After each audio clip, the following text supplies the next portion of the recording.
এটা হলো স্নিগ্ধতা।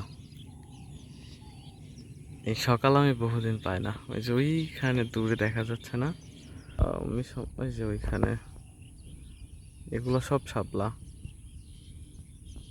কত বহুদিন শাপলা দেখা যায় না আমাদের এখানে। আর যে যে জমিতে শাপলাগুলো দেখা যাচ্ছে ওটা ওটা আমাদের জমি। এখানে আমাদের জমি আছে সামনে, আব্বা এইমাত্র গেল এখান থেকে হেঁটে।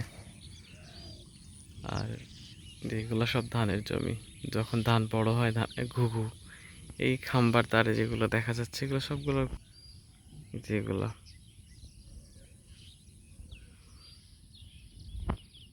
আমার আব্বা এইমাত্র গেল এই রাস্তা দিয়ে।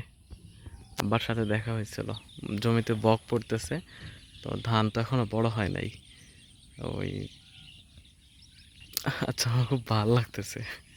মানে আমি এত ঠান্ডা পরিবেশ, এত সুন্দর কতদিন পাওয়া যায় না। ঢাকায় যারা থাকে এই যে শান্ত একটা পরিবেশ, এটা তারা পায় না। গ্রামের মানুষগুলো এটাই বেশি মিস করে। আমি চেষ্টা করতেছি, ওই যে একটা বক, আচ্ছা দেখা যাচ্ছে না সম্ভবত। আমি ভাবতেছি যে ওই যেখানে শাপলা আছে শাপলাগুলোর ছবি তুলবো আমি। আচ্ছা আমি আমার কথা নিয়ে হারাই ফেলছি। মানে ওই বক অনেকগুলা পড়লে একসাথে, ধান তো এখনো বড় হয় নাই, তো ধানের আহ, যে গোড়া থাকে, এই যে ধানের যে গোড়াগুলো থাকে এগুলো নষ্ট হয়ে যায়, তখন ধান ভালোভাবে হইতে পারে না। এরকম ফাঁকা হয়ে যাবে তখন, এই যে পাশে যেমন এরকম ফাঁকা হয়ে যাবে তখন এই জমির মতো। এই জন্য আব্বু সকালে আসছিল ইয়ে তাড়াইতে।